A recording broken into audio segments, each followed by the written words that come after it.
ये वीडियो उनके लिए है जो परिवार के चलते पत्नी की इज्जत नहीं करते। तो मैं आप लोगों से एक बात कह दूँ कि परिवार अपनी जगह और ज़रूरत के हिसाब से अगर परिवार एक समय और एक हद में सपोर्ट कर रहे हो तो ठीक है।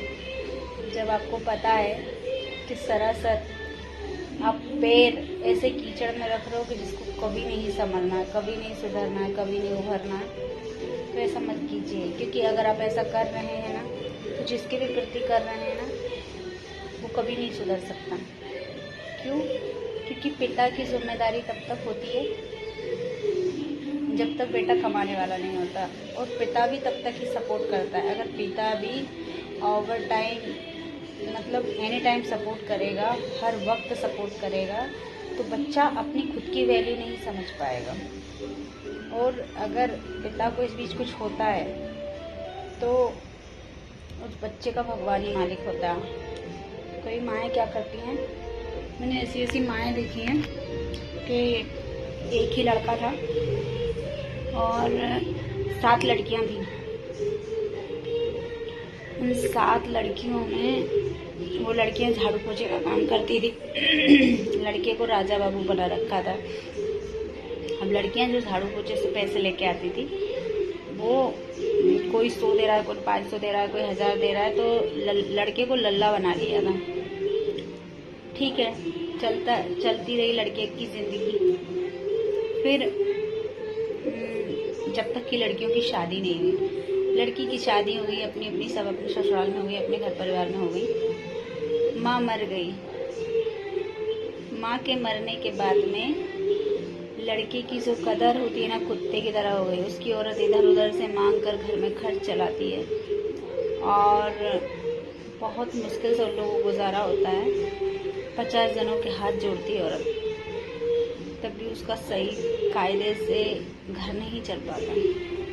तो अगर बच्चा एक है या 4, इज्जत से जीना सीखने के लिए कम से कम अपनी इम्पोर्टेंस समझना ज़रूरी है कि हम अपनी औरत को खुश रख सकते हैं या नहीं रख सकते, हमारी औरत कैसे खुश रहेगी, हम महीने में कितना अफोर्ड करते हैं या हमें करना चाहिए, हमें कमाना चाहिए या नहीं कमाना चाहिए। क्योंकि माएँ ऐसी होती हैं कि मर के चली जाएंगी, नौबत आएगी तो, लेकिन बच्चों को इतनी बेकार कंडीशन में छोड़ जाती हैं वो लोग फिर कि नर्क से बेकार हालत में बच्चा जीता है। क्योंकि जो जीता है और जिस पे बीतती है ना वही जानता है फिर। तो इतना ओवर सपोर्ट मत करो, कम से कम गलत को गलत कहना सीखो तो वो अपनी गलतियां सुधारे। गलतियां सुधारेगा नहीं तो सुधरेगा नहीं वो कभी। गलत पे सही, सही पे गलत आप लोग करते रहोगे तो ज़िंदगी कभी सुकून से नहीं गुजर सकती उस बच्चे की। तो माताएं, न्याय मत करो बच्चे के भविष्य के साथ, लेकिन अन्याय मत करो।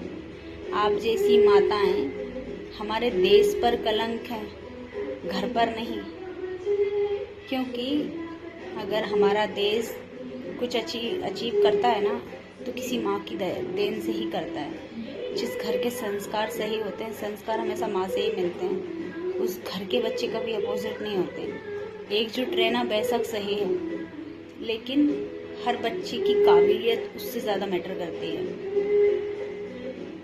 ज़िंदगी में अगर हमारे साथ, हमारे बाद हमारे बच्चे खुश रहें तो माँओं को उनका आईना दिखाना ज़रूरी होता है, ना कि एक पर गलत सही सब थोप कर, एक के सर पर हेवी लोड देकर, किसी एक को बार बार टॉर्चर करके।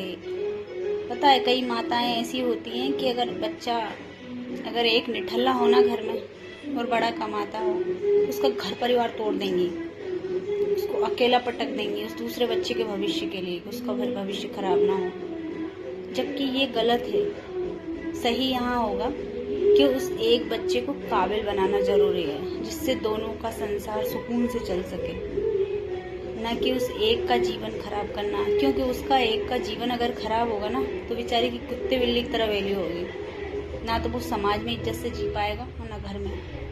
और भाई, जो भी अपने परिवार के लिए औरतें छोड़ते हैं, ये चीज़ ध्यान दीजिए, क्योंकि जब औरत आपके पास नहीं होगी ना, तो आपकी 2 कौड़ी की वैल्यू होगी। क्योंकि इज्जत तभी तक होती है आदमी की जब तक घर से बनी रहे।